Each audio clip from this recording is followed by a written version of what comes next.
All right, everyone, Christian Coley here. I am sitting down with Matt Cuccaro, a longtime friend and performance coach. Hello, Matt. How are you, Christian? Good to see you again.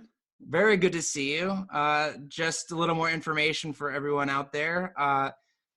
Matt, before my career in technology, I was involved in the sports world in various capacities, but first in the coaching realm. And I met Matt down in Hilton Head, South Carolina. And he was a performance coach then, so he worked with a lot of the juniors that we had. And so we would spend days, and I would spend days just peppering him with questions. He would, help me become a better coach, and helping coach the juniors or anyone else I was working with. So he's done a lot of great things for me, and I've maintained that friendship. He's also gotten into the business world since then. So he's spent a lot of time not only working with junior players, college athletes, professional athletes, but also now he's been working with business executives and leaders for quite a while. So that's a little bit of background on our past. But Matt, like, what have you been up to? Like, how are you faring during our current situation right now? Yeah, well, before I even get to that, come on, Christian, you weren't just a coach, also the Hilton Head Friday Night Lights, man. I mean, Yeah. come on, Pro League, you lit Yeah. it up. Yeah, I played a little bit from time to time. Yeah, so come on, a modest guy, I respect that. Yeah. So yeah, no, obviously, right, these are unprecedented times. So it's been interesting. Yeah, so like my sport world has slowed down considerably. I feel like my role now with my athletes is more of how are they still trying to engage with their sport? How are they staying connected with their coaches and teammates and kind of fulfilling that role? And then, yeah, but the business world, as you know, is still cooking and the landscape has certainly changed. So just trying to help people find their stride and just make some sense of just where we're all at right now. Yeah, it's wild, right? Anywhere from leaders to junior employees to even athletes, like you said. It's kind of fascinating. I've never been through something like this when I was an actual active athlete, but it's the competition is out of the equation, right? So how do people stay motivated? They don't have that aspect, but also no one else does. So it's almost like everyone's on the Sure. same playing field, but it's Yeah, right. kind of like, So yeah, yeah, I mean, right. So this is where so much of the mindset stuff that we always talked about, like when we collaborated at the academy, and still something I grow forward, right? And I still wear the bracelet, right? It says choose challenge. So yeah, this whole idea that it's more about your love for your sport or whatever endeavor you're in, and can you just keep challenging yourself just to see what your capabilities are, more so than what the scoreboard says in competition. And to me, like, that's what it's all about, and these are the discussions that I continue having with my athletes and my business leaders as well. yeah. So that leads perfectly into, perhaps a first topic is how to manage self, right? Like we were talking about what makes good leaders. I'm speaking with leaders every day, so I find that particularly interesting. And but especially during this time, it's not even athletes of all shapes and sizes, but it's leaders. How are you able to manage your day to day and become better? Yeah. So, and as we talked about, right, since you, how long has it been since you've been out of Hilton Head now? So 10 obviously I'm still years. here. 10 years. 10. So I'm feeling like actually I'm getting older now. But Yeah. So pretty much 5 years after that, I started my own private practice, and it's in leadership consulting, and performance coaching, right? Um, so yeah, so where we're at now, honestly, and working with folks is, yeah, how are they managing themselves? How are they managing their energy? What are they motivated by? So what is keeping people involved, intrigued, and still growing and staying connected with their teams? Right, I'm sure a lot of what we'll talk about tonight, but this is really where we're going with a lot of our discussions right now. got it. And so we were talking about, to be a good leader, you have to be able to take care of yourself first, right? And kind of find I don't know, what is it? Like your purpose, your why, how you're able to perform better. Like what does that look like when you're working with people? Yeah. So one of the big platforms that I do my professional development in is through Valor Performance. I'm a master coach with them, so that's a category that I work in and support their platform. And their platform really builds this idea of values first. So truly identifying what we value, what's important to us, and then building our day and skill set around those things and really shaping those things first. And that's where, right, our intrinsic motivation comes from and our own passions. And of course, there's things that we have to do that someone else puts on us. But just trying to reshape that, right, and learn to motivate ourselves. And once you start to understand these core ideas for yourself and build self-awareness, that builds great leadership so you can learn how to manage others as well. So that's the first step in becoming a good, because you have to take care of yourself first before you can, take care of others. Exactly, right. And this is the leadership research actually talks about how you first manage yourself and you follow. Mm-hmm. And you know this through sport. Like when you're a freshman in college, you're just trying to understand the environment and what to do. Well, it's the same when you're in the business world, right? As those first 2 or 3 years, you're just kind of trying to find your footing and figure out where do I stand and what am I supposed to be doing? What's expected of me? Then you start being promoted into new roles where, okay, you now start taking on some of it for yourself. And then maybe kind of 10 years down the road, right? So I'm sure kind of where you're finding yourself now you are leading projects and you are having these roles where there's people reporting to you. But that doesn't happen overnight. And it's actually our peers are the ones who kind of nominate us to be leaders. You don't just raise your hand and like, oh, I'm ready. Or Yeah. someone from the top just says, okay, you're coming up. No, your peers are the ones who respect you and kind of push you up in that way. That's a good point. I actually never really thought about it, but it's happened so much over the course of our lives, right? It's the people who actually almost are focused on themselves and lead their lives and behavior and their work ethic and their the things they do day to day is really exemplary, and people are watching, and Yeah. so people are just attracted and they're almost magnetic, right? Yeah. So people they're actually leading people without intentionally leading them, right? Does that No, make no sense? question. Yeah, no question. Yeah, no, exactly. And this is also just to kind of clarify again, back to the choose challenge idea. And you just kind of really talked about an important piece that we should clarify. We're not talking about doing big, crazy, stupid stuff, but it's those individuals that want to and are willing to stretch themselves daily. People notice that.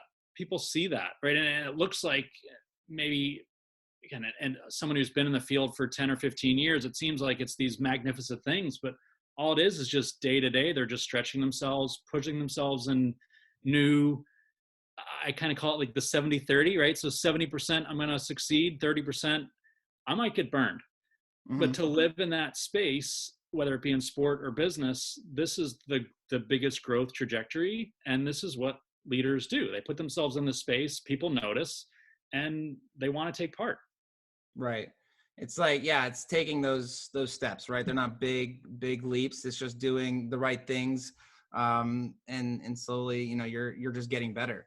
And that kind of brings it back to something and we talked a lot about back in the academy days, is how to get the best out of yourself, right? It's almost like setting realistic goals, challenging yourself the appropriate way, and also just especially relevant now, how do people manage their days too without getting burned out? Because Right. these are the things that are going to get them to that next level. Right. So we've talked about back from the academy days, right? And the way just practices were structured. So we would do 2 good solid training hours in the morning. Then our athletes would go be students and go take care of their school and somewhat social piece of their life. And then they would come back to the courts in the afternoon, right? So as an athlete, it's 2-a-days. Right. Well, we find ourselves now in this environment where you're sitting at your computer, you're doing Zoom stuff like this from, I don't know, what time are you starting these days on your busiest days? I mean, 8, but I go to bed pretty late too, so it's Right. So you're, potentially, and this is the thing, if people think it's appealing to just grind through the day. mm-hmm. But what the research actually says is after about 2 hours of really deep thinking, right, or interacting with something in a meaningful way, after about 2 hours, we start dropping. After 4, like, you might as well just take a nap. You're done. And I don't think Yeah. that it's these first couple weeks of coronavirus. I think we were all just trying to find a new normal and just pushing ourselves through it, but that's not sustainable. So Right. I really, with my business leaders, I have been bringing in the sport science research of deliberate practice and this whole idea of, hey, let's just lock in for a good hour and a half or so, be really diligent there, be creative, stretch yourself, engage, and then get up and go walk to the other room, go to the Right. refrigerator, Yeah. take a walk around the neighborhood. I don't know what it is. Engage with your children, but be intentional about this and don't expect yourself to just sit there and grind through the day. It's not sustainable. Right.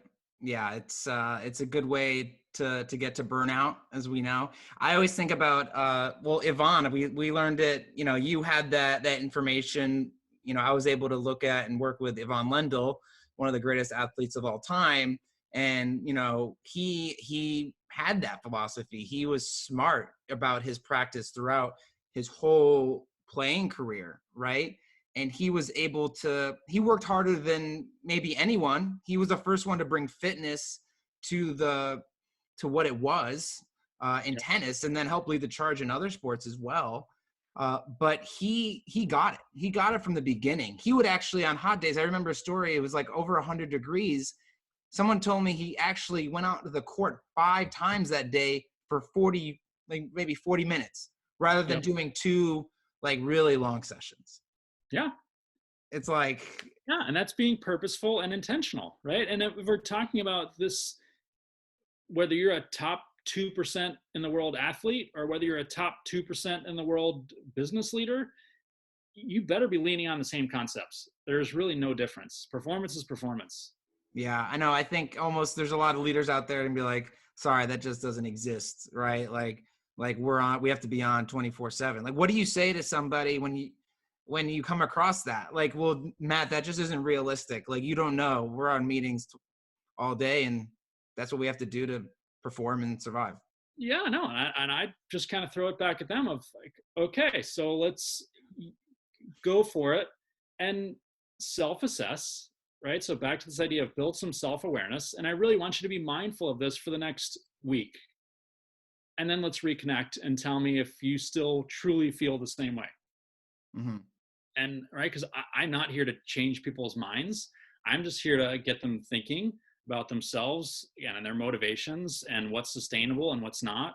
And if they want on board and want to work with me and collaborate, great. If not, hey, they're fine. Right. All right. So I have a question. It's similar. I was on a tennis team. Tennis is an individual sport, right? And out in business, actually, a lot of people are, individuals, right? But they also might be part of a team. So it's interesting, like on a tennis team, on a golf team, like you work with a lot of college golf teams.